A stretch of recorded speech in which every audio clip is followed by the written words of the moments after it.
Hello, everybody. It's Marcelo Costa. I'm directly from Rio de Janeiro, Brazil. Besides myself, and the most important, flattered to be in the presence of the renowned hair and makeup artist Fernando Torquato, who have created an amazing name and history for himself, and in which I got to call a friend as well. This guy have worked with everyone in the industry, guys. Linda Evangelista, Giselle, Kate Moss, name it, he have worked with. And here I am today with him, and he have inspired many hair and makeup artists all over the world, including myself, to get where we are. So as a tribute to him, I would like to introduce no one else but Fernando Torquato.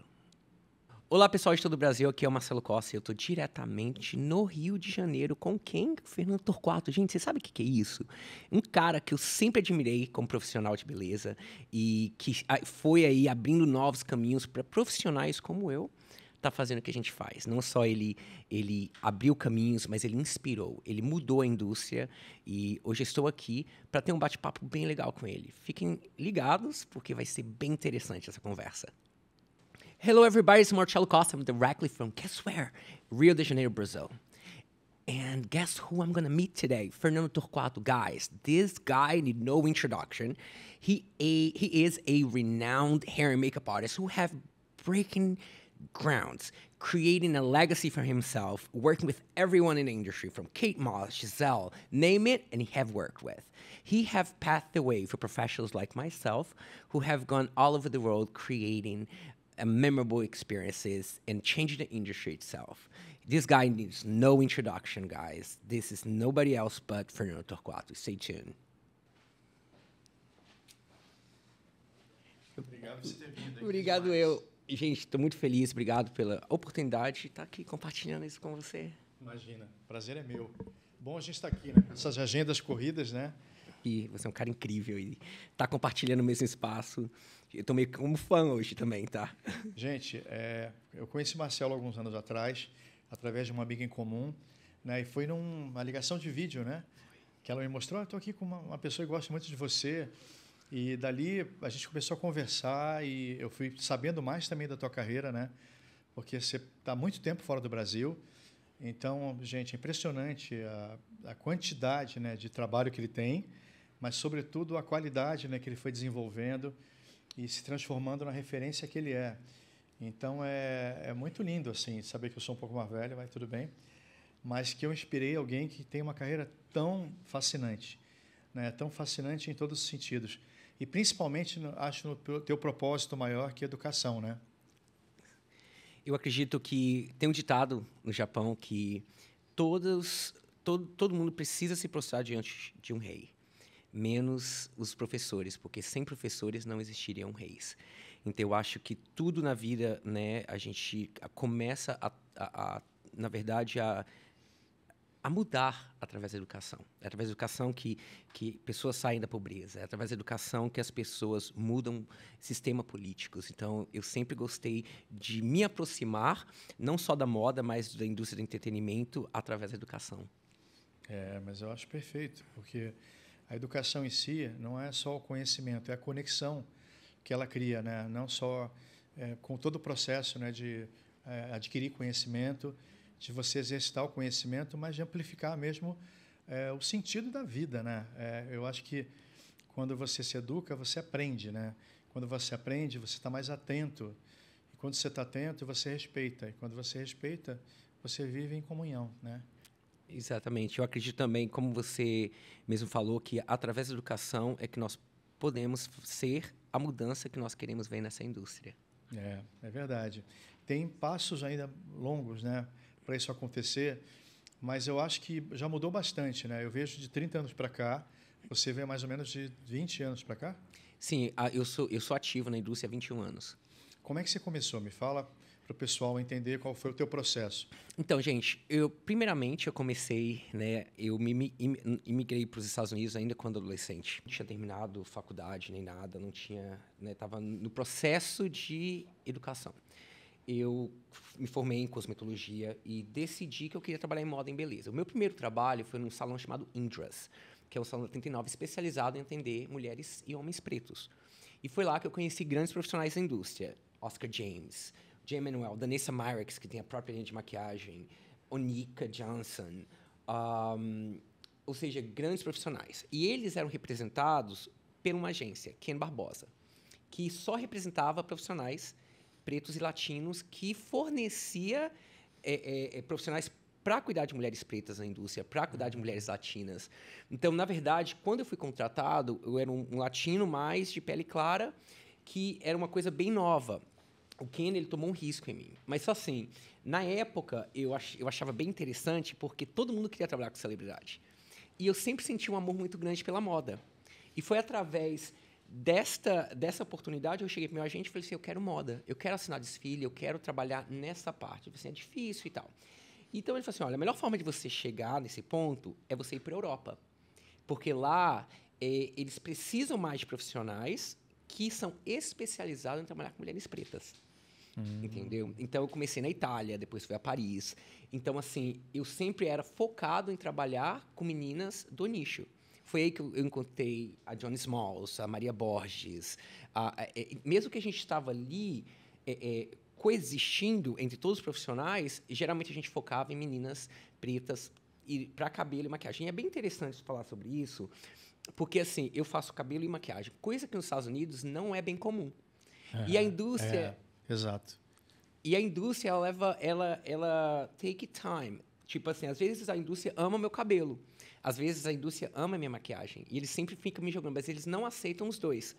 Né? E o interessante é que, na época, eu trabalhava especialmente para cabelo de meninas pretas. Né?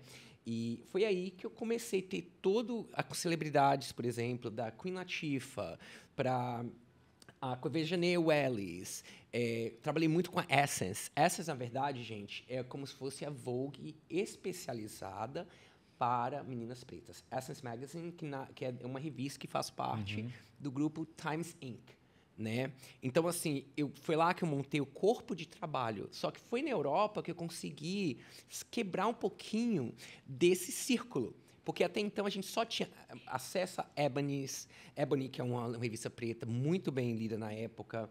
Eu fazia muita revista de cabelo, tipo Hyper Hair, Hair Sophisticated, para poder pegar aquele material. Na época, Fernando, que os mensageiros levavam portfólios de todo mundo em carrinhos, antes de tudo isso. Então, foi aí que eu comecei a me engajar e encontrei o meu espaço dentro da indústria, que até então eu só era um outro latino que realmente fazia.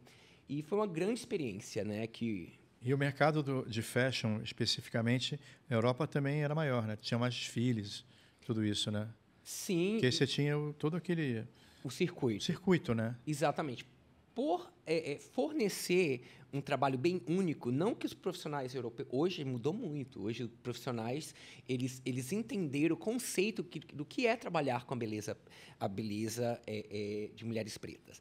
Que, na verdade, isso faz parte da sua formação, inclusive até do seu livro, né? Que eu sou apaixonado, né? Realeza, né? E que você abrangeu muito isso, onde o que te completa como profissional. É o que eu Eu falo assim, já que você tocou no livro, ele está num lugar muito especial para mim, porque é como se eu voltasse ao início da minha carreira, né? Porque, obviamente, eu tinha menos modelos pretas, menos atrizes pretas, né, com a pele preta, mas eu tinha que maquiá-las. Então, a maquiagem tem muito a ver com alquimia também, né? Você que é educador. A gente não tinha produto naquela época, nada. Nos Estados Unidos já era muito mais avançado, né, do que o Brasil. E, gente, era muito comum eu pegar a base mais escura, que era uma pele morena. Eu raspava a sombra marrom, a gente sempre tem sombra marrom de todos os tons, né? Eu raspava aquela sombra, jogava na base e ia misturando até achar o tom daquela modelo ou daquela atriz. Então, eu aprendi muito com a pele preta, né? E quando eu resolvi fazer o livro e entrar nessa corrente, né, assim, de valorizar, eu me senti confortável porque eu aprendi muito do que eu sou com a pele preta. Isso que eu queria saber uma coisa, realmente a curiosidade. Porque, assim, quando eu entrei para a indústria, eu já tinha grandes marcas nos Estados Unidos na época, como a Iman, como a Milani, a Mizani. Tinha muitas marcas que já te forneciam. Até eu fiz um trabalho com a Mickey Taylor, que ela era editora-chefe. Na verdade, ela foi uma das minhas madrinhas na indústria, né? E ela falando justamente sobre a falta de produtos para mulheres pretas, né? E ela falou que tem o Little Brown Bag, né, que é bem conhecida nos Estados Unidos. E hoje, quando eu entrei, por exemplo, essas marcas inovadoras, elas mandavam esses produtos para a gente testar. Então, assim, eu já peguei, foi o que eu sempre falo, né?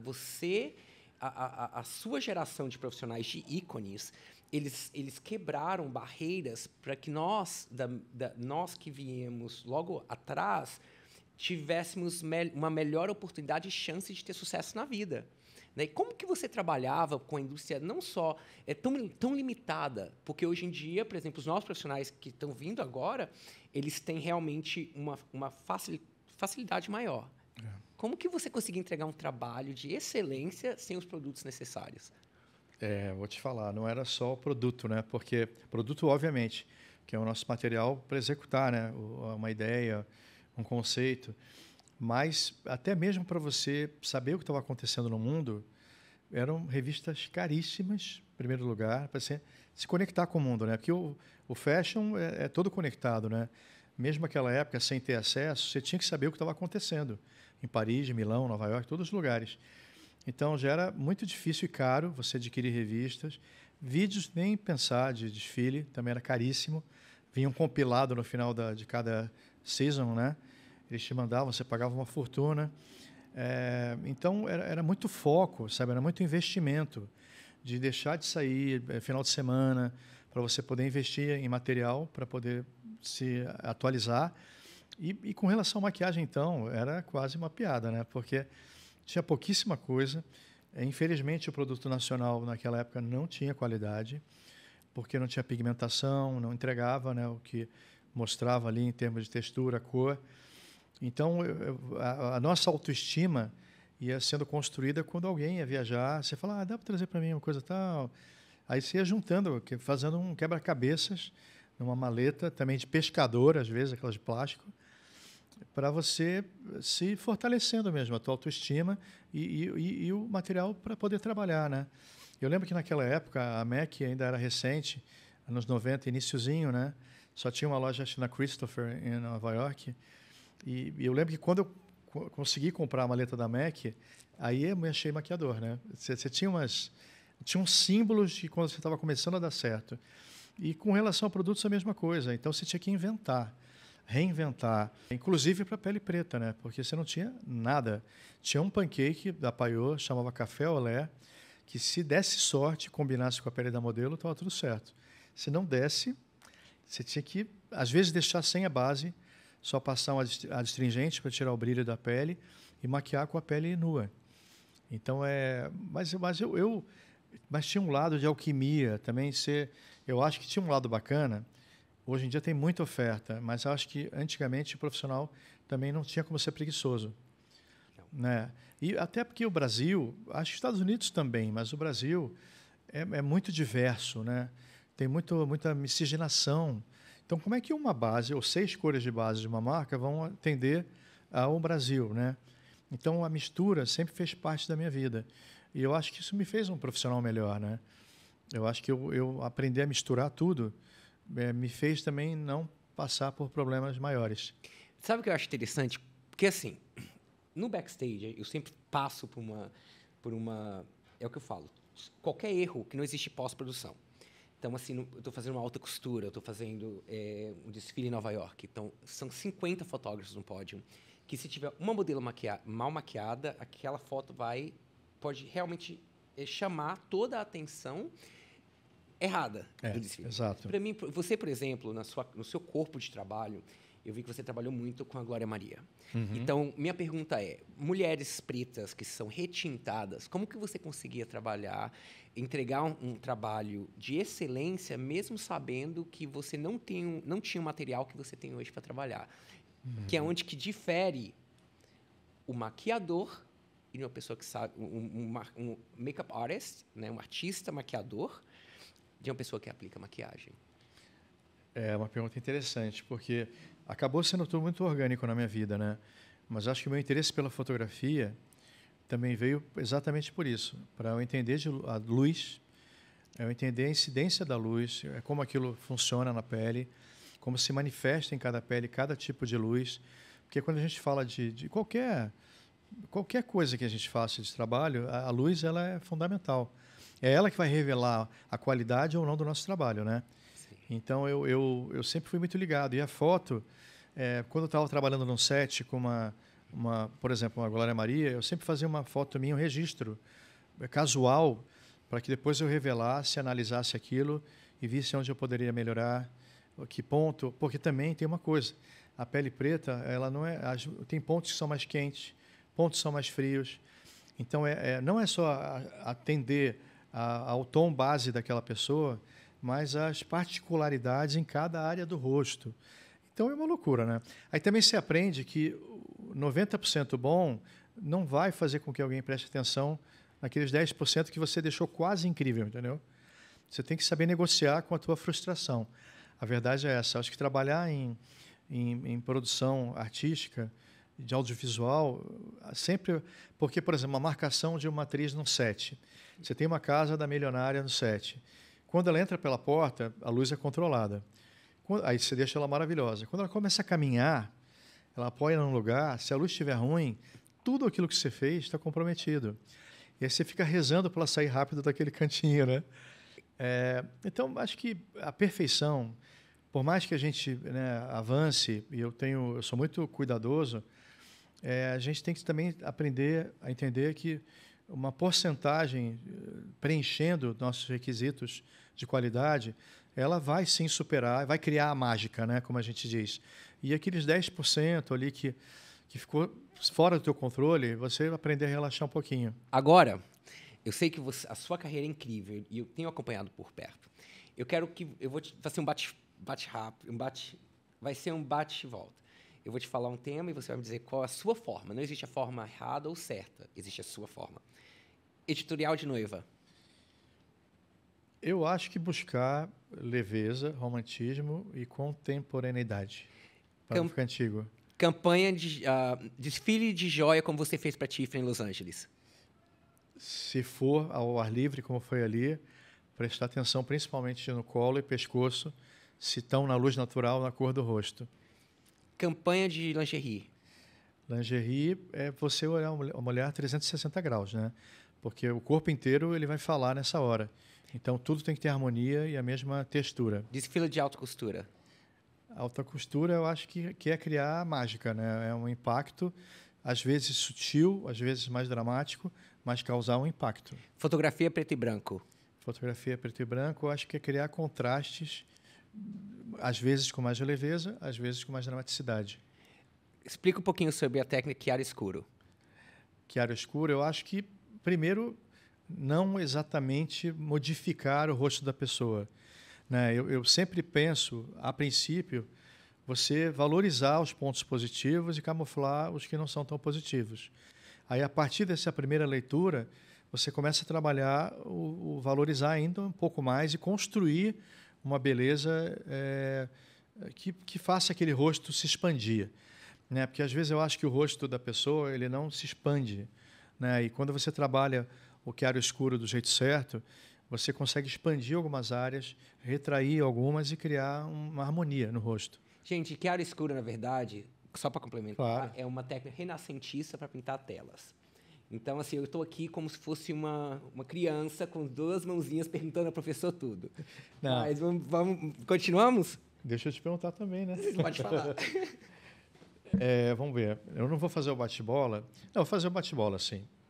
Assim, rapidinho. Deixa eu pensar. Quando você não tem muito tempo para trabalhar, qual é o seu... Quando não tenho tempo para trabalhar, eu nunca tenho tempo para trabalhar. Vamos continuar assim. Geralmente eu separo em partes. Se eu estiver fazendo um desfile, eu pego as pessoas que são bons, geralmente modelos que estão cruzando de outro desfile, que eu tenho 5 minutos, e, na verdade, é o mesmo modelo que vai fechar o desfile. Tá?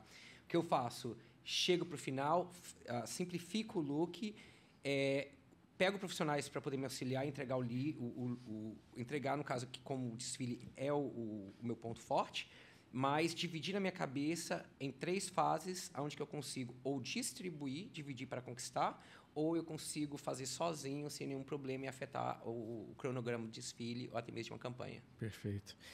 Quando você cria um conceito para um desfile, a gente sabe que tem modelos com etnias diferenciadas, rostos diferentes. O que é mais importante para que a equipe entenda que esse conceito tem que permanecer em todas, mas, ao mesmo tempo, que cada uma tenha a sua beleza. Eu sempre adapto no círculo cromático. Existe sempre 10 tons diferentes de cinza. Um dourado ele tem pigmentos e subpigmentos. Então, dentro do círculo cromático, eu vejo se a pessoa for mais retintada, eu puxo para o vermelho. Se a pessoa for uma caucasiana, puxo mais para o verde. Onde que as cores complementares, ela consegue manter o mesmo conceito e, na verdade, adaptando para a tonalidade de pele e a beleza natural da modelo. No final das contas, o que conta mais, conceito ou beleza? Hoje em dia, o conceito, principalmente depois da explosão das redes sociais, as maquiagens de desfiles elas estão se aproximando muito mais do Instagram, porque eles têm que ser amigáveis, onde pode não só comunicar através das revistas de modas, o que acontecia há uma década atrás, né? Hoje em dia, todo mundo, como o desfile que a Patty McGrath criou para Maison Margiela,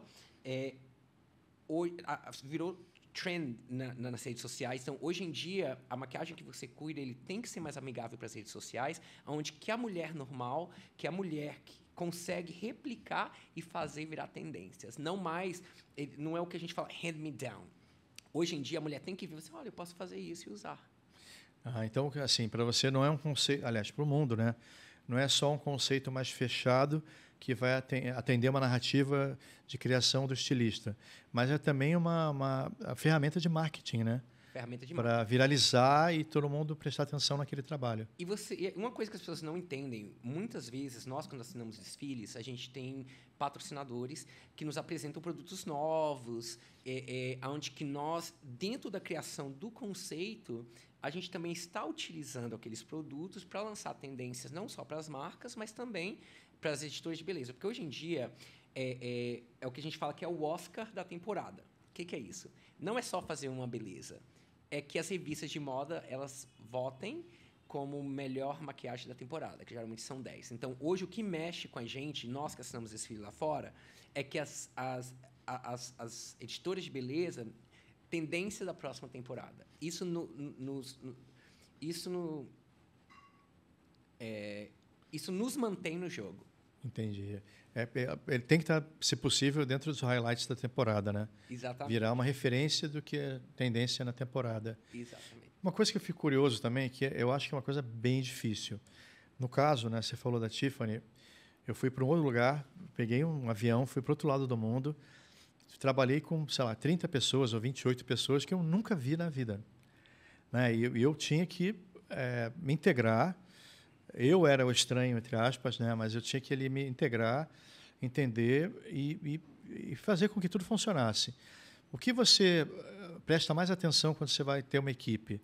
No talento de uma pessoa ou tem mais algum componente que é importante? Hoje em dia, onde que a parte de educação vem? Quando eu saí das grandes equipes como assistente e decidi montar minha própria equipe, eu utilizei toda aquela bagagem de professor e facilitador. Né? O que é isso? A comunicação é a chave do sucesso. Antes de compartilhar, eu desenvolvi técnicas pedagógicas onde eu consigo, não só por olhar, por sentir e pelo olfato, que na verdade são os sensos. Por exemplo, eu faço um vídeo explicando as cores que foram utilizadas. No dia do desfile, eu faço uma pequena demonstração. E, a partir daí, eu não termino o modelo. E eu vou ajustando cada maquiador no que ele está fazendo, para que todos os looks pareçam que foram maquiadas por mim. Não é que eles não saibam fazer. Sim. Essa é a razão que você é um líder versus outra pessoa. Então, assim, é a sua individualidade como artista, como líder de equipe, que faz isso. Só que, na verdade, é trazendo aquele conhecimento pedagógico, onde você pode pegar, por exemplo, meus profissionais de Paris, de Milão, de Londres, Dubai, China, e trabalhando com alunos também do Senac, em São Paulo, aqui do Rio. Essa técnica pedagógica ele vai ajustando. Nós, como líderes de equipe, que é bem diferente, que a gente vai realmente como se fosse um rádio. A gente vai pegando o radinho de cada um Uma sintonia fina, né? Uma sintonia fina. É perfeito. Essa nossa explicação é muito incrível. E um bom professor, ele não precisa tocar no pincel. Porque eu conheço vários profissionais da indústria que eles tomam um pincel na mão do profissional, que não é a minha pegada. Porque um bom professor, a comunicação é tão limpa, porque você é um autor consolidado, né, celebrado, né, que a gente fala, e você sabe que se você conseguir passar em palavras, você também consegue verbalizar, porque qualquer escritor, ele verbaliza antes de escrever. E fora o que não se explica, que é criar uma conexão energética também com o grupo, né? Eu te falo isso porque lá foi o que eu tinha a princípio, né? Criar uma conexão, né? Então, sei lá, de 28 pessoas, 29, eu fui uma por uma, peguei a mão. É muito importante você estar aqui comigo hoje. Aí, eu, pelo menos, alguns 60%, 50%, 40% estavam junto comigo, né? E muito mais isso também. Eu acho que a gente tem esse olhar final de que a gente equaliza tudo, né? Porque também o profissional, quando ele está muito ligado ali em execução, ele não olha muito para o lado, né? Que o ideal seria, num time de maquiagem de desfile, todo mundo ficar olhando o que o outro está fazendo, para você chegar naturalmente a um equilíbrio, né? Denominador em comum. Exatamente, mas aí vem o nosso olhar, muito mais do que ficar ali maquiando todo mundo, fazer, obviamente, algumas maquiagens para que todo mundo veja o teu processo, e depois você ficar ligado no que todo mundo está fazendo, e nessa sintonia fina para chegar, né? Porque você vai encontrar gente que teve mais entendimento da tua proposta e gente que teve menos entendimento, ou não está no dia bom, não está muito atento, né? Então esse lado humano também é muito forte, né? Hoje em dia, porque também demanda muita energia, né, Marcelo? Demanda. Como é que você faz para chegar num set, seja qual for o trabalho, e estar com a tua energia de uma forma que te proteja de qualquer coisa que saia do script? Eu sempre considero meu dia o que a gente fala nos Estados Unidos, né? Wake up, kick ass, repeat. Entendeu? Então, primeiramente, você sempre tem que cuidar da sua vida espiritual de manhã, porque nós somos uma conta de banco. Então, se você só retira, você vai ficar em saldo negativo. Então, meditar de manhã, que eu sei que você também faz isso, eu acabo me repondo. Segundo, o mais importante, a separação da sua equipe, quem trabalha com você. A ética profissional, para mim, é indiscutível. Entendeu? Pessoas, muito ego matará o seu talento. Entendeu? A falta... Se eu vou trabalhar com pessoas que não têm um certo tipo de reverência e respeito pela minha história profissional, onde eu conquistei o direito de estar ali liderando, e não a pessoa, mas não com tirania, mas com pegar na mão e falar, vamos junto. Então, eu acho que isso que às vezes falta muito nessa indústria, essa reverência profissional. Não é porque a gente tem o mesmo número de seguidores no Instagram, quer dizer que o meu trabalho... A minha página 10, Fernando, não vai se comparar à sua página 15. Você entendeu? Essa reverência profissional, às vezes, falta muito. É o que eu falo, você está em uma página, eu estou em outra. Vai levar X número de anos. Não importa se eu me desdobro em 4 pessoas e faço 200 desfiles por temporada. Só o dia a dia vai criar a sensibilidade e o know-how para poder tomar decisões que vão te manter na indústria. Porque quando você nada com tubarões, não sangre. Porque a minha competição, a sua competição, não é a pessoa que está compartilhando o pão. São profissionais, é o que eu falo lá em Paris, por exemplo, eu não estou competindo com outro profissional da beleza, estou competindo com os melhores profissionais do mundo. Competição saudável, onde todos nós temos que trazer nosso A-game, na verdade, só que muitas vezes isso falta, essa reverência, para te falar, você é incrível. Entendeu? Como que você... Eu ligo para meus amigos o tempo inteiro. Eu não sei se você chegou a ver um desfile que eu fiz em Milão, Francesca Liberatore, para agora, em fevereiro. E eu liguei para minha amiga Michelle Webb. Ela, bem conhecida nos Estados Unidos, falei assim, Michelle, eu preciso tampar a sobrancelha das meninas. A forma que eu estou fazendo não é melhor. Ela falou, não, Marcelo, usa isso, isso, isso. Então, isso lá fora, a gente tem essa reverência um pelo outro. Sim, sim. Igual o Beppe Delia, você é um bravo, tu é um bravo. Então, assim, a gente alimenta, entendeu? Por exemplo, às vezes a gente passa trabalho um para o outro. É uma coisa, assim, de muita reverência, de uma ética profissional acima da média. Eu acho que aqui, eu não sei se é o mercado ser menor, né, são pequenos grupos, né, que se associam e vão se desenvolvendo e se protegendo de uma certa forma, acaba desenvolvendo também esse pseudo não interesse pelo outro, né, pelo trabalho do outro. Fica tudo um pouco...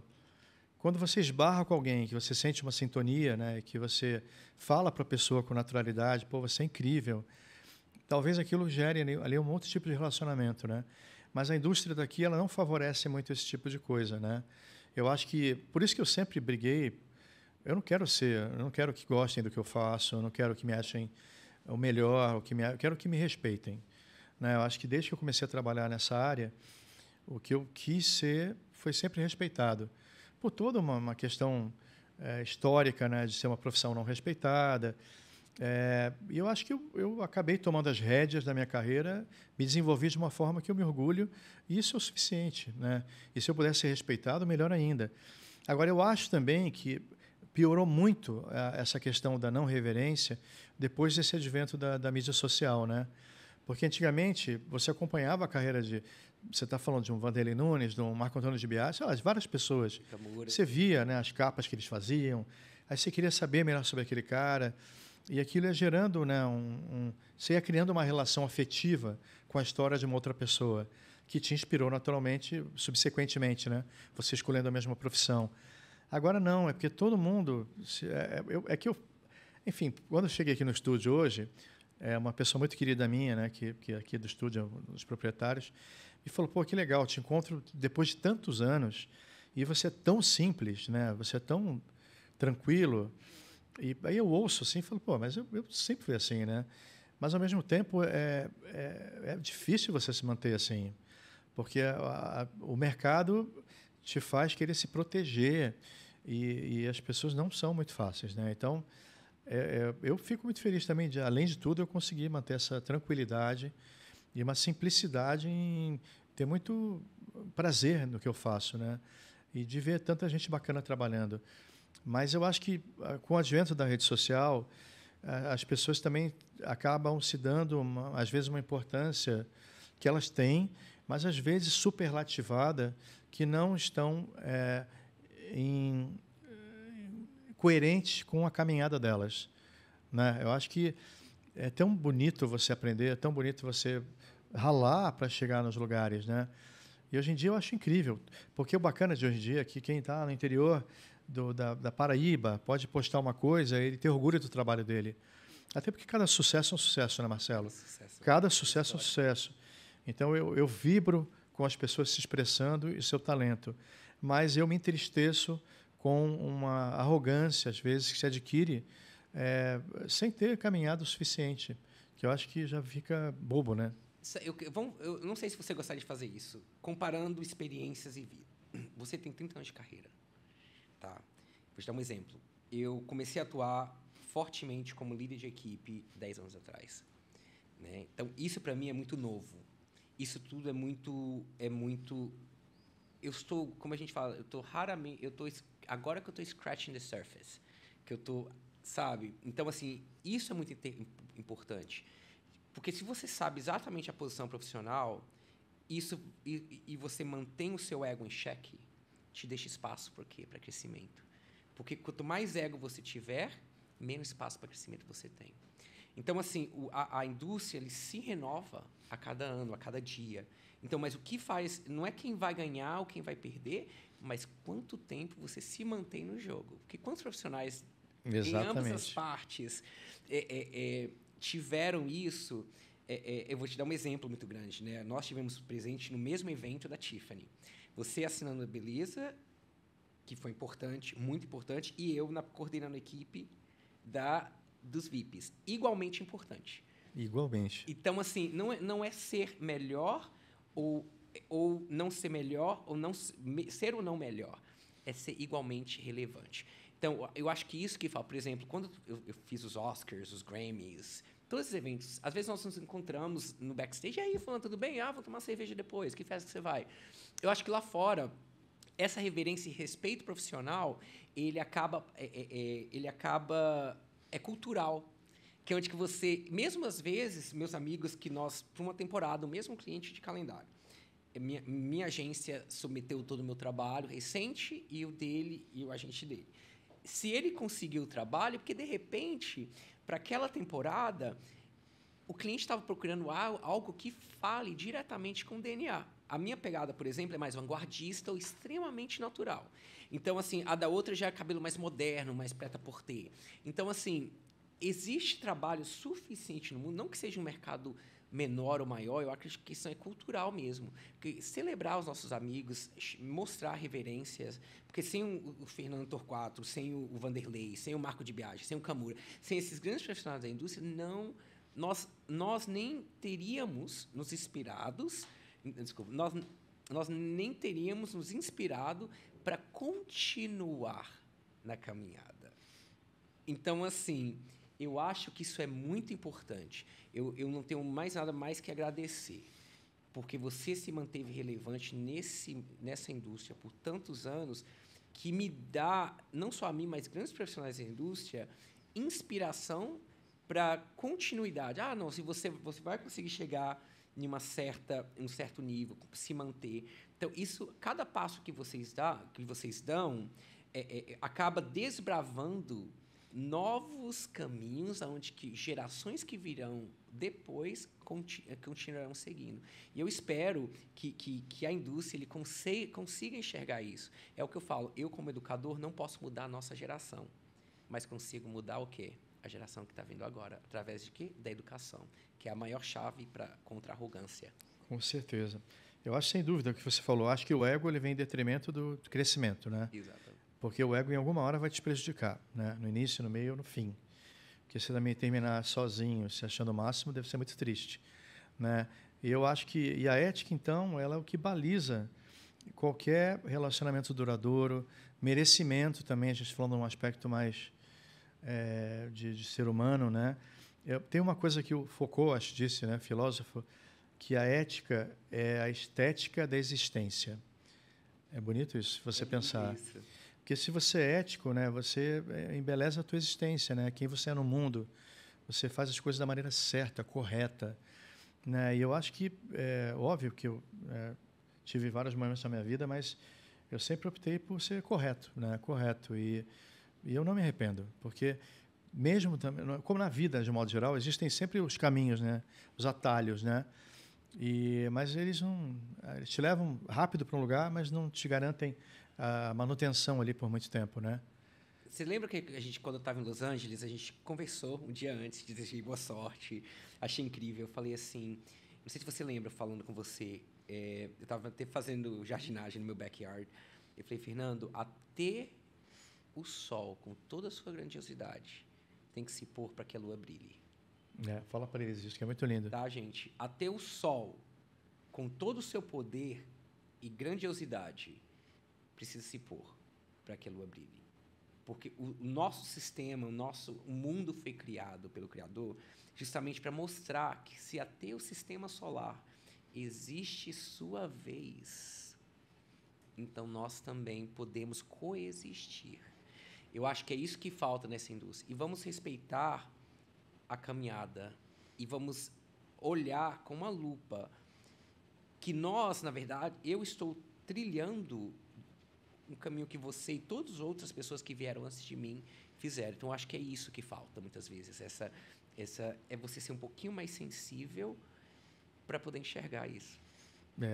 Com certeza. E, ao mesmo tempo, eu sou muito ligado, né, na minha trajetória. Eu tenho a herança, né, que eu possa vir a deixar, como você, como qualquer grande profissional.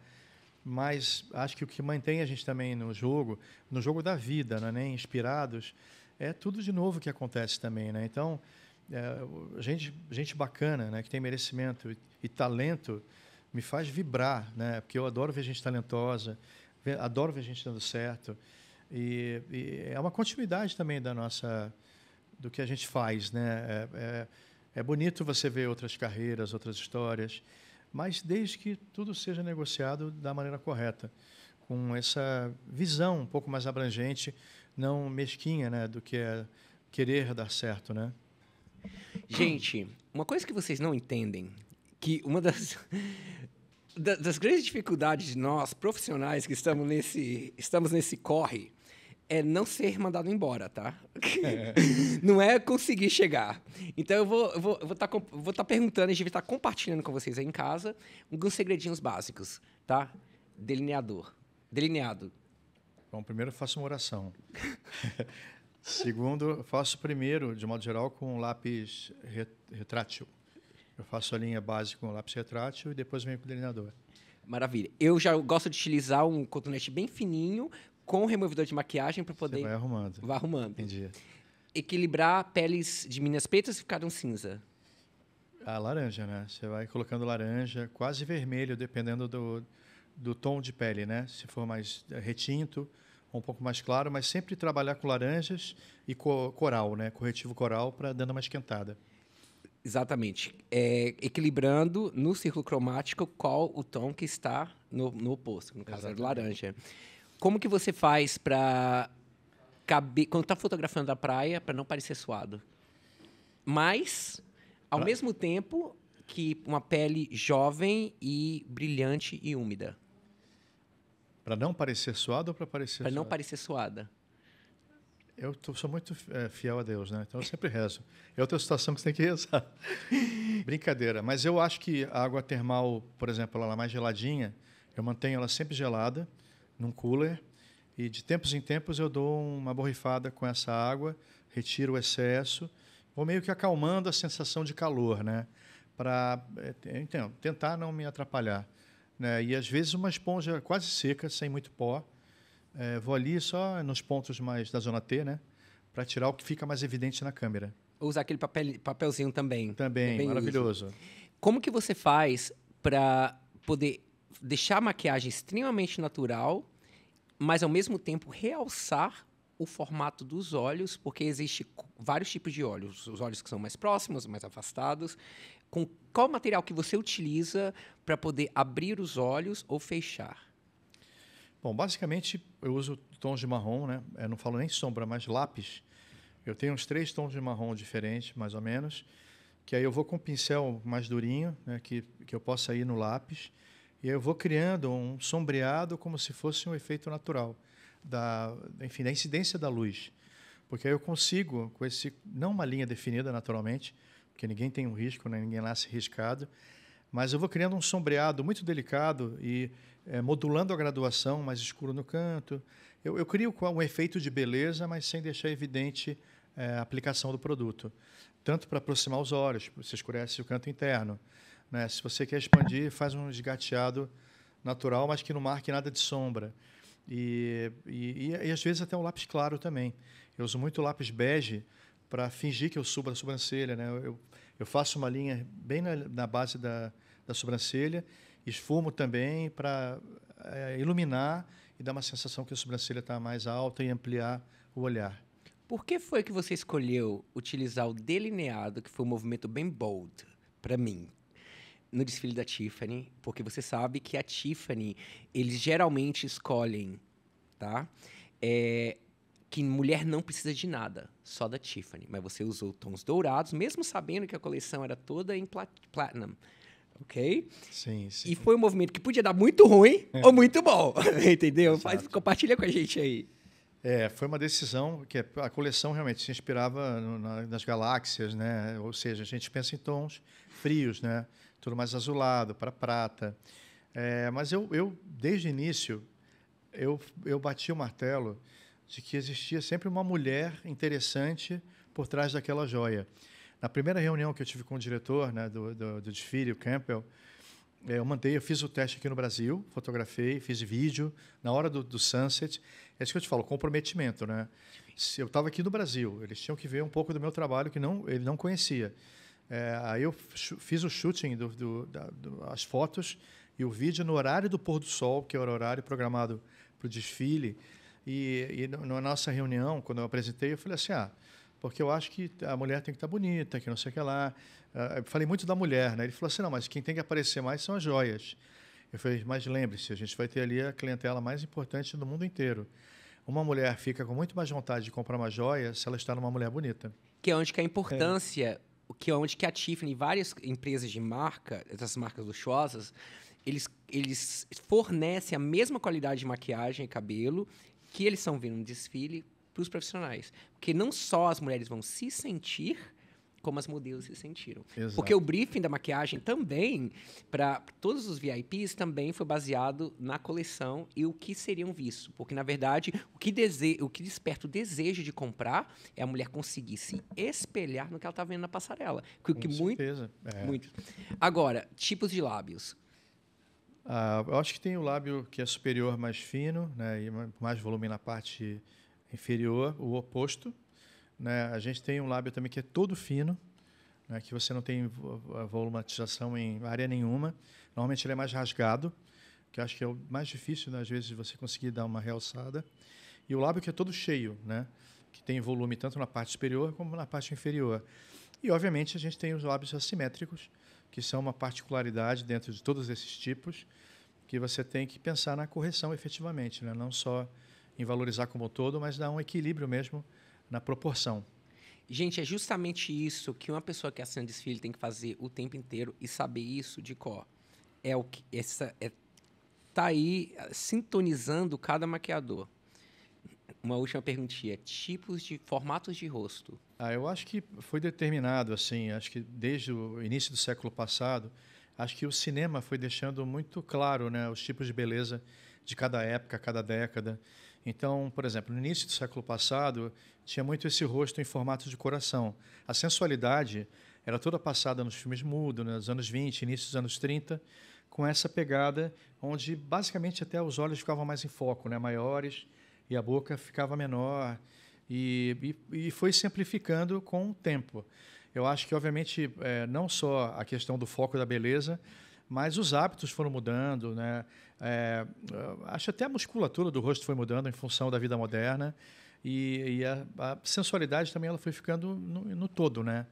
Eu acho que os olhos sempre permaneceram importantes, mas eu acho que tipo a boca nos anos 40 ganhou muita importância, né? Já mudou um pouquinho, a sobrancelha ficou fina nos anos 40 e a boca ficou vermelha. Que eu acho que o século passado ele trouxe essa definição do que a gente lê ainda como beleza até hoje, né, de uma certa forma.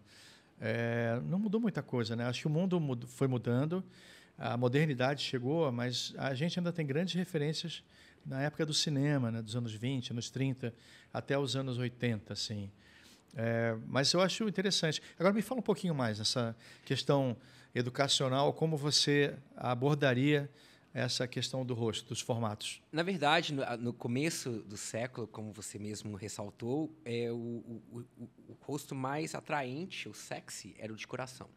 Então, na época, a nossa expectativa de vida era muito menor. É tanto que hoje, uma coisa que eu sempre falo, hoje nós vivemos muito mais, porque se nós encontramos algo que está errado com a gente cuida e vive mais. Não é verdade? Então, pelo fato da gente estar vivendo, nossa expectativa de vida ser maior, ele duplicou. Hoje existem 8 formatos de rosto. Né? O quadrado, o redondo, formato coração, retangular, enfim, oval. Então, assim, obrigado, master. Então, assim, hoje... Então, é tanto que as revistas, até, cada ano, acaba mudando e se adaptando. E grande parte disso é pelo uso da musculatura, que foi devido à mudança da alimentação. Então, isso para mim é muito importante. Então, assim, e outra coisa que eu gostaria de estar ressaltando sobre etnia, tá? Por exemplo, o que aconteceu em 1960, teve uma grande revolução nos Estados Unidos chamado Black is Beautiful, né? O que acontece? É justamente o empoderamento da mulher. Hoje em dia, a miscigenação tem acontecido. Saiu uma matéria no... Gente, qual é o nome da matéria? Não é no New York Times, não foi no Esquire, foi saiu uma matéria, não vou falar, não. Saiu uma matéria falando que em 1950, que os cidadãos dos Estados Unidos, eles parecerão 75% como a Tyra Banks. Pela miscigenação. Então, nós estamos, como seres humanos, constantemente evoluindo. Então, essa perceptividade que a gente tem com a beleza e como ela está evoluindo todo o tempo, eu acho que isso que nos mantém com essa sensibilidade que você tem, o conhecimento técnico que você tem. Porque, na verdade, um dos grandes erros que eu cometi como professor é pensar que todo mundo já sabe, né? E, assim, você como artista, não sei necessariamente como educador, você aplica todo esse conhecimento técnico diariamente sem perceber. O meu trabalho como professor é tentar imaginar que cada pessoa vai ter as mesmas perguntas e saber responder e dividi-las, uma mesma informação. Que essa é a diferença. Mas você, para poder fazer a performance que você faz, é tanto conhecimento, que a gente fala nos Estados Unidos, bottled up, dentro de uma garrafa, e que você vai tirando, que é o que eu falei lá no começo, né? Hoje, a gente tem o nosso principal job, na verdade, é não ser mandado embora que seja o último trabalho, porque você é tão bom quanto o seu último trabalho, na verdade. E essa é bem interessante. Uma última pergunta. Como que você consegue entregar? Qual é a sua forma de liderança? Não só para o cinema, para a televisão, porque o seu corpo de trabalho é louvável. Como que você divide, escolhendo que profissional vai trabalhar com quem, porque na televisão é como moda, não tem muito tempo para poder entregar um bom... E hoje, principalmente com as câmeras modernas, não perdoam. Qual é a sua técnica? Qual é o seu segredinho de professor? De como que você faz para liderar? O que faz o Fernando Torquato? Tá? Coisa que muita gente não sabe, eu sei, que eu acompanho de perto sua carreira. O seu estilo de liderança. Eu fui aprendendo a duas penas, assim, principalmente numa indústria, né, como a TV Globo, que como um personagem que era de fora, eu já significava ameaça, né, desde o início. Desde a primeira vez que eu cruzei aqueles portões, eu significava uma ameaça, né? Então, assim, complementando um pouquinho a pergunta inicial, nessa abordagem que a gente fez sobre conhecimento, e eu, sem o menor problema, né? Eu tenho certeza que grande parte da minha vida, do meu desenvolvimento profissional e até como líder, veio desse meu feeling, sabe? É óbvio que, por exemplo, eu cresci vendo filmes com minha mãe antigos. Então, eu fui assimilando a beleza de cada década por osmose, né? E eu fui mapeando aquilo também no meu HD, ou no bottle aí que você falou na garrafa, juntando tudo isso sem ter ideia de que isso viria a ser a minha profissão. Mas aquilo estava ali dentro de mim, né? É o que eu te falo, o conhecimento estava organicamente dentro de mim. Quando eu virei profissional, cada trabalho que me foi desafiado, aí eu tive que estudar a respeito de uma coisa específica. Então, eu associava meu conhecimento orgânico com o que eu tinha que estudar e aquilo, óbvio, virava um conhecimento, né? E eu também dei muita sorte, Marcelo, porque eu comecei nos anos 90. E nos anos 90, tudo que ficou na moda foi uma celebração a todas as décadas anteriores. Então, tudo que falar agora é uma coisa meio Marlene Dietrich. Eu não precisava olhar foto. Eu sabia quem era Marlene Dietrich, né? A sobrancelha, a boca. Então, todo mundo fala, uau, ele sabe. É aquilo que se fala, é conhecimento, né? É ter adquirido uma cultura de uma maneira voluntária, por paixão, mas que me fez me desenvolver e eu dei muita sorte também. Então, eu costumo dizer que eu fui aprendendo a ser profissional fazendo já, né? Então, o meu conhecimento teve que caminhar junto com o meu exercício do trabalho. O que a gente nunca vai deixar na vida, né? A gente está sempre aprendendo. E a liderança também veio dessa sensibilidade que eu fui aprendendo num meio geralmente hostil, né? Eu fui percebendo, a minha mãe era muito sábia também. A minha mãe me falava uma frase, por exemplo, Fernando, que falou, pô, eu cheguei não sei aonde, a pessoa foi super grosseira, começou a falar alto, ou uma atriz, ou um diretor. Ela falou, quando acontecer isso, você chega mais perto da pessoa, dá um passo para frente, ao invés de para trás, e você fala de uma maneira mais calma ainda, mais pausada. Desculpe, mas eu não entendi exatamente o ponto. Como é que eu posso te ajudar? Ou você ficar menos para poder conquistar mais. Então, a minha liderança ela nunca foi baseada em falar alto ou de ser enérgico demais. Cobrar comprometimento, sim. Isso eu sempre fui muito firme, né, de todo mundo que está ali. Né? Você tem o desejo de estar aqui? Você quer estar aqui comigo? Então, eu sempre cobrei muito esse engajamento e esse comprometimento. E também uma certa elegância das pessoas. Porque eu acho que eu não sei conviver em desarmonia. E a desarmonia começa, para mim, com alguém falando alto demais, sendo desrespeitoso. Então, às vezes, eu falava assim, vamos falar mais baixo, vamos entrar aqui numa vibração mais tranquila, que é para a gente ouvir o colega, vamos olhar o trabalho do outro. Então, a minha liderança foi sempre fazer com que o meu time estivesse atento ao outro que estivesse do lado dele. Isso deu certo, porque todo mundo se sentia, de uma certa forma, acarinhado, e eu falando assim, tão suave, desse jeito, é mais difícil alguém também vir contra mim, né? Fernando, é o seguinte, o grande denominador da fotografia é o quê? São as luzes, né? Vamos falar um pouquinho sobre a importância disso e o conhecimento sobre luzes.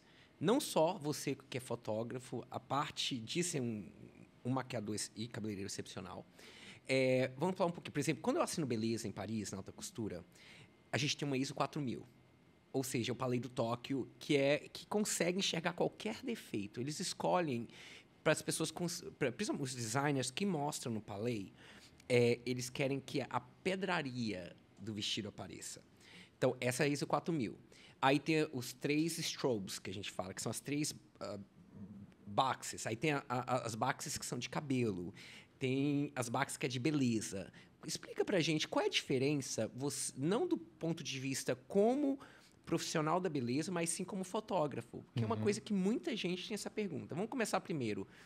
ISO 4000 é o sol do Rio de Janeiro em fevereiro ao meio-dia. As 3 softboxes para beleza. As 3 softboxes mais a grandona para dar iluminação no cabelo. Explica pra gente a diferença de cada um. Por exemplo, uma campanha de cabelo, uma campanha de maquiagem, uma passarela onde que tem muito detalhe. Explica pra gente um pouquinho aí. É um processo muito complexo, assim, né? Eu acho que cada entrega, né, que você precisa, você vê essas campanhas de cabelo, campanhas de maquiagem, ou campanha de moda praia, o que for, cada um vai ter uma coisa específica, né, que vai ser trabalhada em termos de luz. Mas digamos que eu acho que, e obviamente a entrega vai estar muito associada a quando te encomendam um trabalho, né? Sim. Eu acho que quando alguém vai te encomendar um trabalho pertinente a alguma dessas áreas, é muito importante, primeiro, que você saiba o que você está fazendo. Aonde você está se metendo, sendo claro. O fotógrafo, o diretor de arte, precisa passar para o profissional até que ponto ele precisa da eficiência e que nível em cada uma dessas especificidades. Então, acho que isso é o ponto principal. Mas eu aprendi que ao longo... Porque a gente não tem muito como controlar. Quando eu faço a minha luz, eu controlo a minha luz. Mas quando eu estou trabalhando com outro profissional, eu vou ter que estar atento ao que ele está fazendo, né? E eu acho que no monitor, quando você tem, na época do Polaroid, né? Mas hoje em dia o monitor te mostra tudo o que está acontecendo em tempo real. Você vai ter ali um feedback do profissional, do fotógrafo, do diretor de arte, do cliente, às vezes da modelo, que dependendo da importância dela se metem muito, a atriz. Mas, principalmente, eu acho que você tem que criar uma percepção de visualizar o que cada movimento de luz cria de diferença para você criando o teu repertório, né, com relação à luz. Porque a luz é uma coisa muito abrangente, né? Você está me dando um exemplo de shootings muito profissionais, né? E mesmo eu como profissional, quando eu trabalhei em qualquer uma dessas situações, eu contei muito com a minha percepção também, né? Mas eu acho que uma palavra que define tudo isso é sutileza, né? Eu acho que a sutileza no acabamento, a sutileza até mesmo na tua proposta, porque tudo que você começa de uma maneira delicada, sutil, com poucos produtos, da maneira eficiente, não com medo, né? Mas com eficiência, com a cobertura adequada, com realce adequado, mas que você tenha possibilidade de ir incorporando mais elementos naquele trabalho e ele chegando onde ele tem que chegar. Porque eu acho que é muito desagradável quando você vai com muita coisa, muita sede ao pote, e você é obrigado a tirar alguma coisa, né? É muito melhor você ter que realçar um pouco mais do que você ter que tirar alguma coisa. Primeiro que isso, para a nossa autoestima, já não funciona, né? Ou então, porque tudo muda, tudo pode mudar. Eu acho que, às vezes, eles têm um layout. Lá fora é mais difícil, porque tudo é muito layoutado, né? Todo mundo chega no layout. Acho que hoje em dia mudou um pouco, tem uma flexibilidade. Eles estão um pouquinho mais... mas que tal assim também pode ser que fique bacana. Mas há um tempo atrás tudo era muito marcado pelo layout, né? Eu vejo as campanhas da L'Oréal que eu fiz. Cabelo, nunca eu era o especialista. Também é saber, Marcelo, qual é... Aqui a gente faz cabelo e maquiagem. No Brasil, a gente é cobrado a fazer cabelo e maquiagem. Mas eu sei que a minha especialidade é a maquiagem. Eu posso fazer um cabelo bonito, para um desfile, um cabelo bonito. Mas se for uma campanha de cabelo, talvez eu não seja o profissional. Porque talvez eu não tenha nem tanto desejo de fazer aquilo com aquela preciosidade, aquele preciosismo, né? Então, a gente tem que saber qual é o nosso primor, onde a gente tem primor, e investir nisso. E a sutileza, eu acho que ela vai te colocar num lugar mais seguro para você ir avançando e fazer a entrega do jeito certo. E principalmente com luzes, né? A técnica renascentista, né, do chiaro escuro, por exemplo. Se tá falando uma luz de cabelo, então você precisa daquela luz, o cabelo tem que estar extremamente alinhado. Porque normalmente tem um contra, né? Tem um contra-luz. O que é um contra? Explica pra gente, Fê. O contra-luz é uma luz que incide por trás da cabeça da modelo. Às vezes mais lateralmente, né, para um lado ou para o outro, esquerda ou direita, ou às vezes mais centralizada, vindo de cima, como se fosse um sol. Na realidade, o contra-luz ele imita um pouco o movimento do sol, o arco do sol.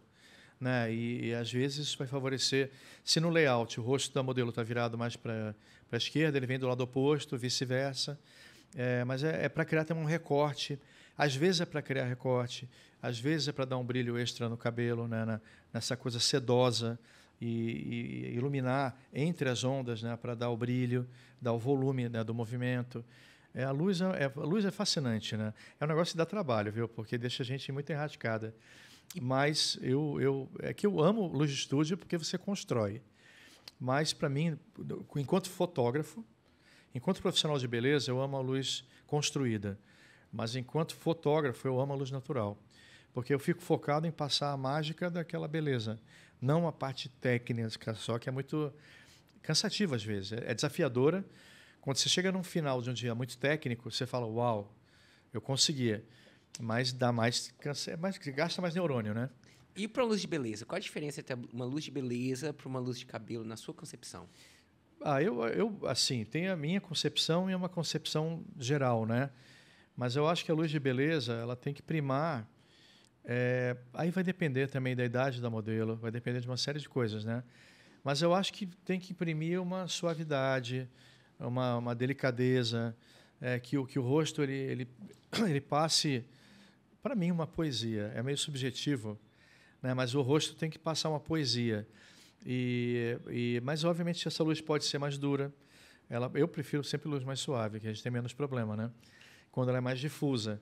Mas, às vezes, uma luz de cinema, né, contínua no rosto, trazendo mais brilho, né, volume para a pele, é deslumbrante também se a pele não tem muitos problemas, né? Mas, como hoje em dia tudo também tem pós-produção, tem o seu valor, acho que as duas luzes. Mas eu prefiro uma luz que beije o rosto da modelo, né? Que abrace, que beije e que você mostre essa poesia da beleza daquela modelo específica. Incrível. Agora é só vez de fazer pergunta para mim. Porque senão eu vou continuar a ficar perguntando. Gente, olha, eu tô aqui parecendo uma adolescente, assim, com os dois mãozinhos, assim, recebendo todas essas informações, porque informação vem com estudo, é 25%, e 75% é experiência. Não, com certeza. Eu quero saber de você também, nessa trajetória, a gente já falou sobre equipe, a gente falou sobre ética, a gente falou de muitas coisas, mas eu queria saber o teu processo criativo, né? Porque, por exemplo, eu falei do cinema, né, dos anos 20, a Teda Bara, ou Mary Pickford, falando que eu, sei lá, uma curiosidade, mas eu com 9 anos de idade, para vocês verem como eu era apaixonado por cinema, eu fiz uma lista com 160 nomes de estrelas de cinema e, tipo, pelo menos com um filme do lado, porque eu amava aquilo. Aí, obviamente, a parte histórica toda eu fui conhecendo ao longo do tempo, mas eu lembrava das carinhas delas todas, né? Então, acho que por eu ter tido essa criação, né, com a minha mãe, que amava cinema, moda, era muito vaidosa, eram 8 homens, filhos, né, e uma mulher só, imagina. Como eu era o mais novo, eu ficava muito perto dela e fui absorvendo tudo isso de um jeito muito orgânico e me apaixonando. Então, eu sou um reflexo exato do que era minha mãe e meu pai, que gostavam de fotografia como hobby. Então, meu processo criativo, tudo bem que eu aprendi muita coisa, estudei depois que eu comecei a ser profissional, mas eu ainda sou muito embalado por essa mágica da minha infância e tudo que eu aprendi dessa forma. Então, num trabalho, óbvio que eu vejo o que está acontecendo, tendências, blá, blá, blá, mas sempre volta o Fernando criança e eu misturo uma pitada que seja dele no que eu aprendi hoje em dia e no que eu absorvo de hoje em dia. E o Marcelo, como é que era o teu processo criativo, se mudou e como é hoje em dia? Eu sempre... Moda é isso, né? Você traz o passado, adiciona o seu tempero, filho de nordestino, né? E entrega o resultado. Por exemplo, se você também é diretor criativo, né? No caso, você me mostra uma proposta. Marcelo, vamos fazer um chute assim? Né? Aí você fala, onde que a gente vai? Anos 1860, cabelo, tá? Como que eles usavam o cabelo? Que material eles utilizavam? O Marcel foi criado nos anos 1900, que o Marcel é uma versão antiga do Babyliss, que na verdade é a marca. Então eu vou utilizar aquele mesmo material para ter o mesmo resultado. Vou te dar um outro exemplo. Se você quer uma revista dos anos 20, que quando foi criado em Los Angeles o primeiro pancake.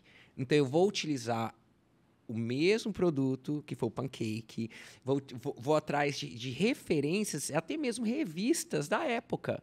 Porque eu não consigo utilizar produtos modernos para ter um resultado tão... É o que a gente fala believable, tão acreditável, porque hoje nosso trabalho é transformar de caracterização mesmo. Na verdade, eu estudei na NYU para caracterização e personagem.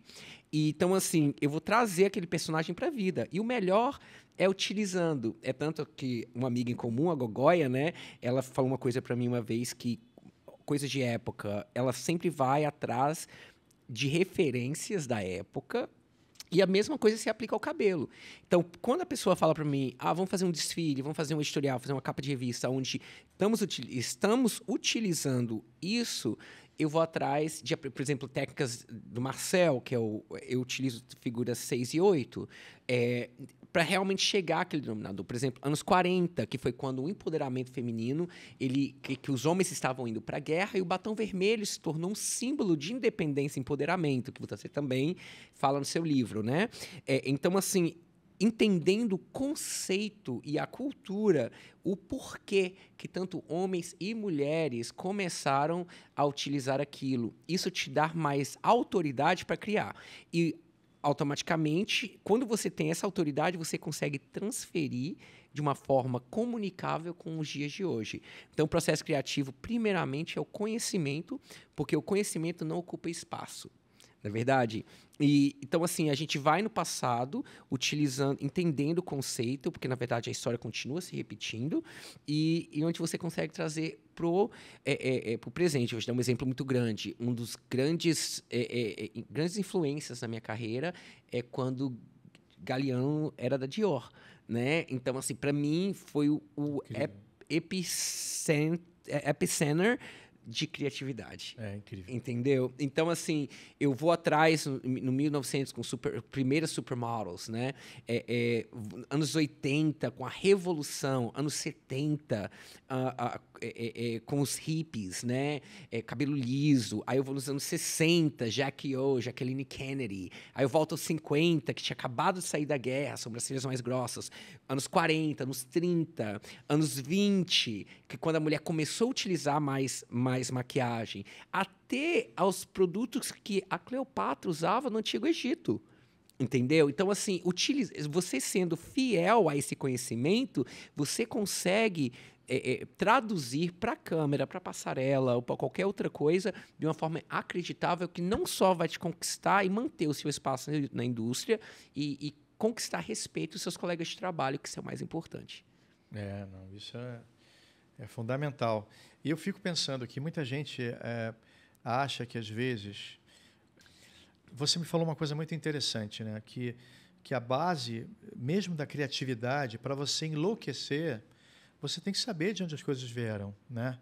Porque eu acho que você pegar só cores numa paleta, você pegar só produtos e você fazer uma coisa aleatória que não tenha um conceito, não conte uma história.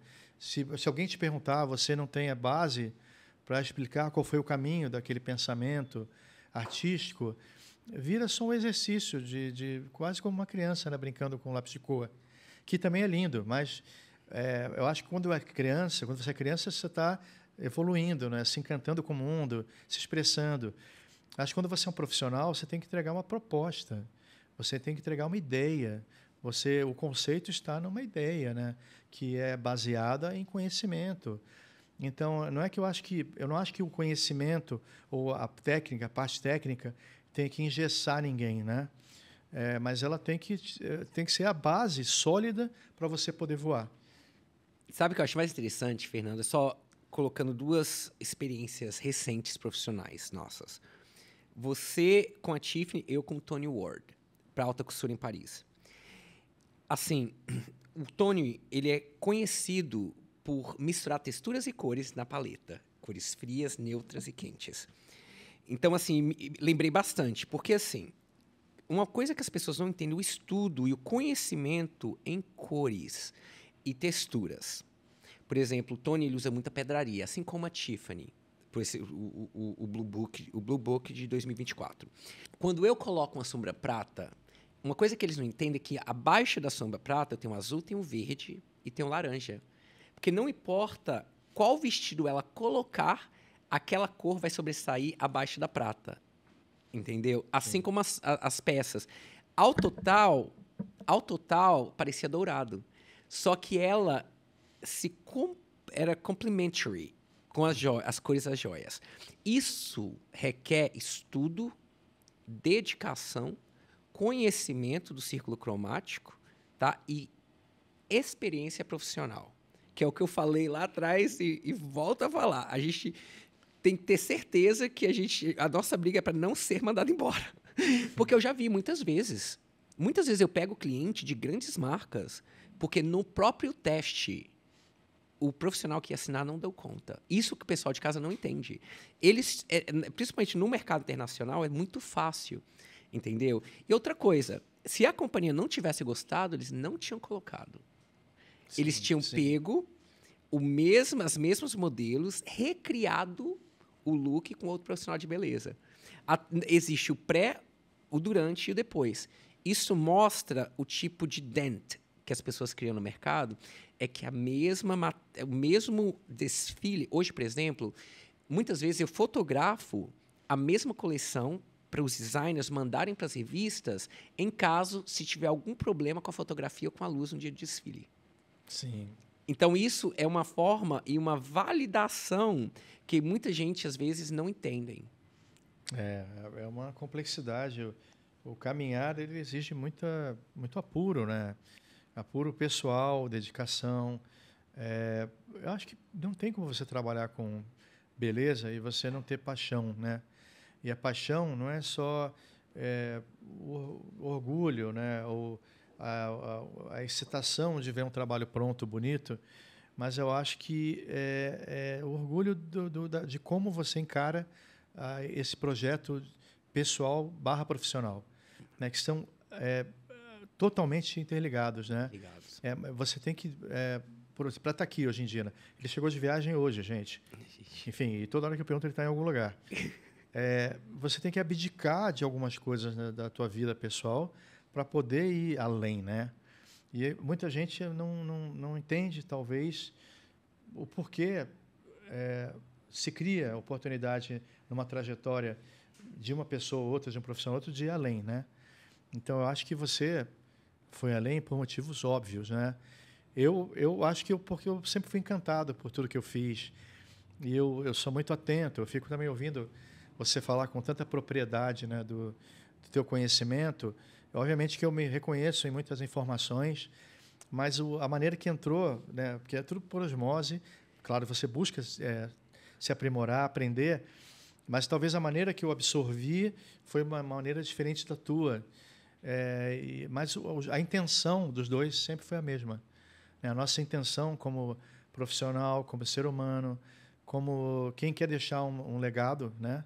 Porque eu vejo que o meu legado, acho que principalmente foi fazer com que o mercado, as pessoas no Brasil respeitassem mais a nossa profissão, que era muito desrespeitado. Então, eu quero sim que achem bonito o que eu faço, que me achem inteligente, me achem incrível, mas se eu tiver contribuído um pouco para também respeitarem mais a nossa profissão e deixarem os profissionais se expandirem, né?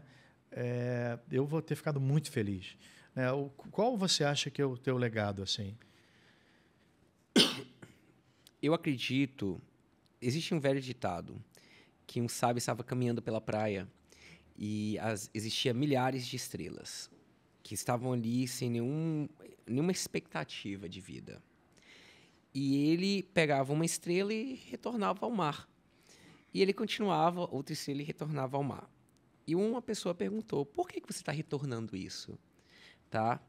E ele falou o seguinte, talvez para as outras estrelas que estão na praia não faça sentido, não faz a diferença. Mas para essa estrela que eu estou retornando à praia, faz todo um sentido. Em questão de expectativa de vida, eu acredito que tudo leva o seu tempo. O que acontece com as gerações agora, tudo tem que ser muito rápido. Tem uma história nos Estados Unidos que fala o seguinte, que uma criança queria uma borboleta e ele pediu à mãe que comprasse aquele objeto que você fica... Para né, você pescar a borboleta. Pescar a borboleta. E de aniversário, e a mãe deu. Só que ele chegou lá fora e tal, e ficou horas e horas e horas e horas tentando pegar a borboleta. E ele, cansado, ele sentou no chão e ele falou assim, não peguei a borboleta. A borboleta veio e sentou no nariz. Então, o que isso quer dizer? Que vai acontecer na hora que tem que acontecer. Então, isso, para mim, é o que me mantém. Uma coisa que a Naomi falou, nunca dispute com o seu destino. Então, a hora que tem que ser é a hora exatamente que você está pronto para receber. E o mais importante, nunca compare a sua página 10 com a página de outra pessoa que está na 15. Que cada cabelo branco, cada experiência, cada lágrima não vista, cada decepção, cada celebração, é o que faz essas 5 páginas que você também terá que passar para earn the right, para que você possa conquistar o direito. É isso só que eu acredito, levo essas lições sempre, todos os dias para minha vida. E eu espero que isso seja uma lição para muita gente que está vendo a gente, né? Essa serenidade, né? Dentro da ansiedade de crescer, de se colocar no mercado, de construir uma história, cria uma desconexão, às vezes, que as pessoas buscam caminhos um pouco errados, né? Mas eu acho que tudo acaba no humano, né, Marcelo? Se a gente pensar, a gente vive essa vida inteira, tudo bem, a gente ganha prêmio, a gente é reconhecido, mas tudo acaba no humano, né? Se a gente não puder olhar no olho de alguém, né, e falar, pô, que bacana, né? Eu acho você incrível, eu te admiro, né? Coisas simples, né? Que eu acho que de caminhadas paralelas que a gente tem, por exemplo, eu acho que as coisas não valem a pena. Não vale a pena de jeito nenhum. Tem um ditado nos Estados Unidos que fala o seguinte, be in the game for the right reasons. Esteja no jogo pelas razões. A gente está nessa vida com um propósito. Então, sempre lembre disso. Por isso que nós já vimos, você está no game muito mais tempo que eu, né? E a gente viu grandes profissionais ser o que a gente fala one hit wonder, ou seja, um profissional um cantor de uma música só. Então, encontre o seu propósito. É você inspirar outros profissionais como você me inspirou, inspira vários. Eu, como educador, utilizar esse propósito e outros que não foi revelado por Deus ainda, eu como cristão, continue no seu propósito, que portas abrirão, as estrelas se aliarão e vão criar um caminho que cada vez mais vai se tornar mais nítido. E Deus vai colocar pessoas no seu caminho que vai, no momento certo, não use. Fernando, eu te conheço há mais ou menos 10 anos, roughly. Levou 10 anos para nossos caminhos se alinharem para onde eu conquistei o direito para compartilhar essa experiência. E assim vai. Levou 10 anos para eu conseguir pegar um tipo de show. Então, assim, não compita com o seu destino. Quando chegar Perfeito. o momento. Vai, a hora certa, alguém vai soprar, vai, né? Tenha coragem, vai, que a coisa vai acontecer, vai dar certo. E o universo vai girando, né? Acho que é isso. Para terminar, depois eu vou falar também, claro, você vai me perguntar. Mas o que é a beleza para você? Vai você primeiro. Pensar aqui. Eu acho que se eu for pensar no começo da minha carreira, lá em 94, mais ou menos, eu acho que era um monte de imagens, né? Era um acúmulo de imagens. Eu via assim a minha cabeça, meu HD, lotado de rostos e sorrisos e piscadas então eram traços, né? Eram traços que combinados criavam um rosto X, combinados viravam outro rosto, que viravam também às vezes com mais profundidade uma expressão, né? Como reproduzir aquela suspirada da Marilyn, por exemplo, né? Como reproduzir a piscada de olho da Marlene Dietrich. Depois eu fui percebendo, quando eu fui ficando mais maduro, que a beleza em si, esses movimentos dos olhos, esse suspiro, essa boca que se pressionava com delicadeza, ia me trazendo emoção também. Primeiro eram traços, depois foi virando traços, movimentos, expressões e emoção. Então, a partir daí, tudo que tinha a ver com o belo e a beleza me emocionava. Ou então, quando eu percebi que nem tudo que era belo também me emocionava de uma maneira positiva, eu fui buscando beleza em outros lugares, né, em outras pessoas. Que eu costumo dizer, né, que para mim a coisa mais difícil do mundo é deixar bonita por fora alguém que eu não acho bonita por dentro. Quando você master isso aí, você me ensina, teach me how. E para concluir, depois que o mundo mudou também, a gente caiu por terra todos esses padrões antigos, né? Então, beleza não é mais simetria. Claro que a Ana Paula Rosa era linda, deslumbrante, mas talvez aquilo só, ou ela só, aquele tipo de rosto, não traduz o que é beleza para mim hoje em dia. Porque essa coisa inside out, sem dúvida, é de dentro para fora, tem que ser bonita por dentro, para que eu veja a beleza por fora, né? E eu acho que a mulher hoje em dia ela é bonita, ou o homem é bonito, quando existe essa comunhão entre o interno, o externo, e, obviamente, a gente lance os recursos que estão hoje em dia para todo mundo para poder achar a sua melhor versão, falando de uma forma técnica. Mas eu acho que beleza está mesmo nessa energia, sobretudo, que alguém te passa. E quando você vê que alguém que tem um autocontrole sobre si mesma, sabe dominar quem ela é no mundo, o seu personagem, aí fica incrível e, para mim, potencializa qualquer outra referência antiga do que era bonito. Incrível. Para mim, eu acredito que a beleza, como nós interpretamos, tudo é lindo, mas nem todo mundo é capaz de ver. Outra coisa é que a beleza, a moda, ela não é um display de condição financeira, mas de uma imaginação interna, tá? E eu também acredito que nós, como profissionais da beleza, quando as pessoas falam, não gostei dessa maquiagem, não gostei desse cabelo, ou as pessoas falam, amei, eu estou feliz, porque somos artistas. E nossa obrigação é criar e causar emoções. Que cada dia que a pessoa vai ver um trabalho que nós fizemos, eles vão sentir uma coisa diferente. Que através das nossas pinceladas, a gente causa emoção de conforto, desconforto e até mesmo mudança. Esse é o nosso propósito. E a beleza é isso. É criar um sentimento nas pessoas. Olha, eu estou falando, a gente somos complementares, gêmeos complementares. Porque eu falei do que eu vejo, você falou do que a gente faz. Então é muito lindo como tudo isso se conversa e expressa profundamente a nossa missão no mundo, né? Então vou dizer para vocês mais um pouquinho. Eu estou sentado com esse cara aqui, é um prazer enorme, dentre a agenda dele louca pelo mundo, mas é um cara que saiu aqui do Brasil, desbravou o mundo, porque onde você for no mundo, né, no mercado de beleza, ele é um cara conhecido, reconhecido e celebrado.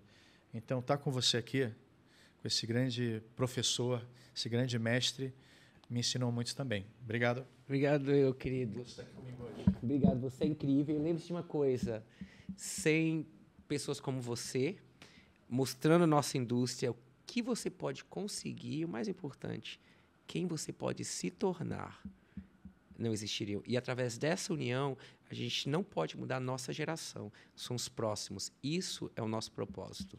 Com certeza. Querido, Adorei estar um com abraço. você. Um abraço. Valeu, gente.